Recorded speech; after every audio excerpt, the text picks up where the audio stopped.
Pembangunan industri petroleum dan gas. Saya tertarik dengan pendekatan kerajaan dalam strategi pembangunan industri petroleum dan gas sehingga 10% pegangan equity dalam LNG 9 di Bintulu Sarawak.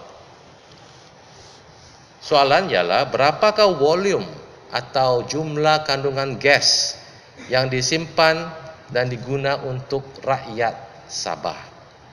Di negara Brunei yang berkongsi telaga gas dan minyak yang sama dengan negeri Sabah dan Sarawak, tetapi di negara Brunei mereka memberi perkhidmatan gas percuma kepada perumahan.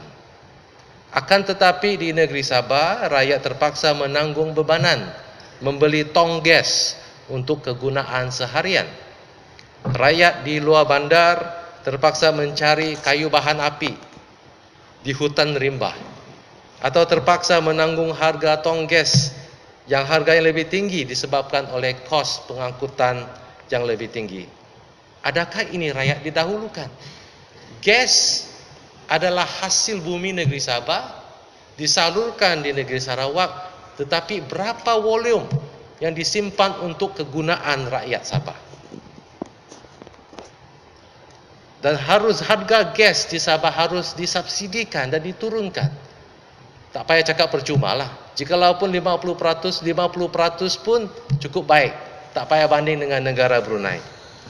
Dan berapakah volume subsidi yang diberi kepada SESB untuk menjana kuasa elektrik? Yang nampak trend selepas blackout 505/2013, negeri Sabah sering mengalami blackout. Walaupun Menteri Tenaga, Air dan Teknologi Hijau berasal daripada negeri Sabah. Saya memandang perkara blackout ini dengan serius sekali.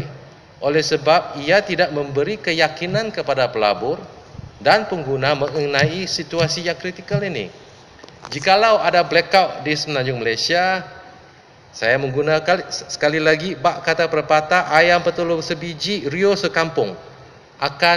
Akan tetapi di Sabah kita bagaikan sudah jatuh di timba tangga. Gas yang diterokai di bumi Sabah ada gas rakyat Sabah. Saya menyuruhlah kepada kerajaan negeri untuk terus berunding dengan Petronas untuk memberi perkhidmatan harga kurang daripada harga pasaran yang kita terima sekarang. Dan ini adalah tanggungjawab korporat sosial dari Petronas kepada kerajaan negeri. Saya menyuruh agar juga lebih banyak syarikat tempatan di Sabah diberi peluang dan juga dipupuk selain daripada M3 Energy Berhad yang sudah berkali-kali diumum sebagai hanya satu-satunya syarikat tempatan yang dibawa menerokai industri oil dan gas. Sektor industri pembuatan.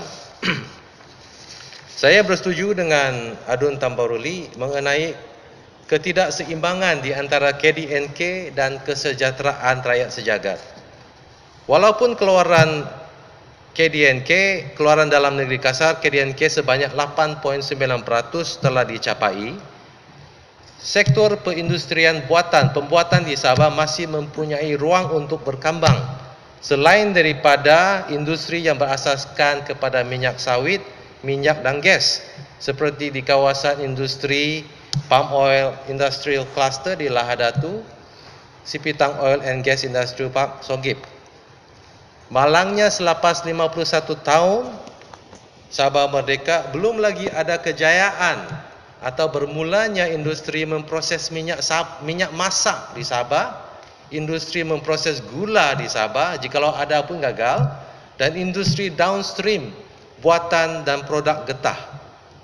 Industri-industri adalah penting sebab sebahagian besar daripada pekerjaan luar bandar adalah penoreh-penoreh getah dan mereka harus diberi bimbingan atau galakan supaya selain daripada upstream menoreh getah, mereka juga boleh mengambil bahagian secara aktif dalam downstream industri buatan dan produk getah.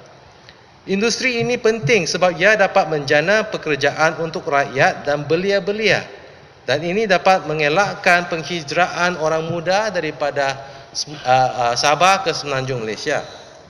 Ia juga memanfaatkan Sabah sebab ianya dapat mengurangkan harga gula dan minyak masak untuk semua rakyat Sabah.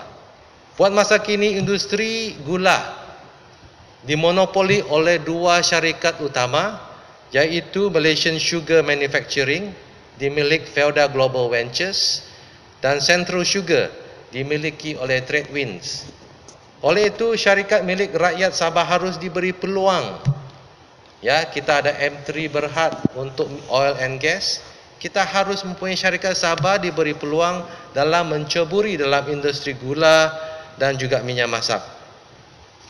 Dalam masa yang sama, kerajaan negeri harus menambah giat kepelbagaian keluaran pertanian supaya negeri Sabah boleh menjadi sebuah self-sufficient state. Kita mempunyai tanah, kita mempunyai modal dari segi gas dan minyak. Supaya kita menjadi self-sufficient state dalam pengeluaran beras, gandum dan gula dengan izin staple food yang tidak terikat dengan monopoli kroni-kroni. Walaupun negeri Sabah sebagai negeri pengeluar kelapa sawit yang terbesar, namun rakyat Sabah masih terpaksa membeli minyak masak keluaran kelapa sawit tempatan dengan harga yang lebih mahal atau harga yang sama berbanding dengan Semenanjung Malaysia.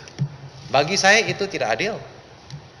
Kita harus menikmati harga minyak masak yang jauh lebih rendah, sebab minyak masak keluaran Sabah adalah daripada tanah bumi Sabah dan harus dinikmati oleh rakyat Sabah.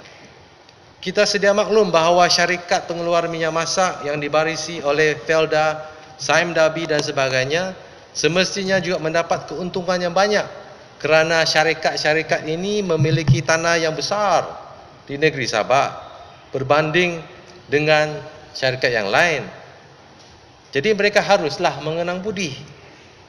Ya, mengenang budi sebab hasil ini dijanakan di tanah bumi kita.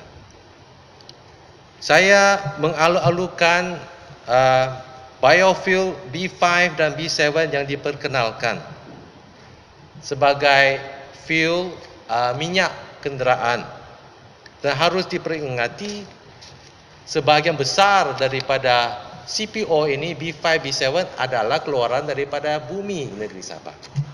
Oleh itu, harga minyak kita juga campuran dengan biofuel harus dikurangkan atas sebab-sebab yang saya sudah membahas tadi.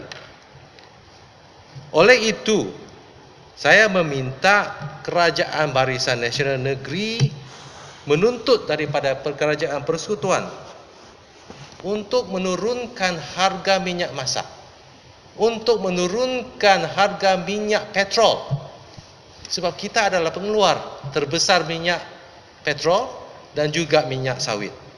Dan juga seperti saya bersetuju dengan Adun Bingkur, Sabah harus dikecualikan daripada pengenalan GST Persekutuan. Kita bolehlah diberi status untuk memperkenalkan GST, tapi saya pun tidak setuju dengan GST sebab ini sudah membebankan rakyat. Ya, so kita mengecualikan sajalah, dikecualikan dengan membayar GST. Memandangkan kadar kemiskinan di Sabah adalah tertinggi di Malaysia. Untuk mengakhiri perbahasan saya, sebagai Adun Inanam, saya ingin membawa suara rintihan daripada kawasan saya Inanam. Saya mengalu-alukan peruntukan sebanyak 98.63 juta yang diperuntukkan kepada JPS untuk mengurus dan membangunkan sistem pengairan dan saliran di seluruh pelosok negeri. Untuk kawasan Dun N13 Inanam, program tempatan banjir di Mengatal yang meliputi Sungai Rampayan, Sungai Pulutan, Sungai Mansiang, Sungai Menggatal dan Sungai Darau harus diberi keutamaan dan perhatian dengan segera. Apakah sebabnya? Sebab apabila banjir berlaku di kawasan Menggatal, jalan raya utama, Jalan Tuaran atau A1 yang menghubungkan di antara pantai barat ke pantai timur akan dilanda banjir. Jadi bukan sahaja warga Inanam, Dun Inanam yang akan merasakan. kesemua rakyat Sabah akan merasa sebab mereka tak dapat balik ke sana kan. Mungkin biasanya mengambil 7 jam balik ke sana kan. Tapi apabila banjir mungkin 12 jam.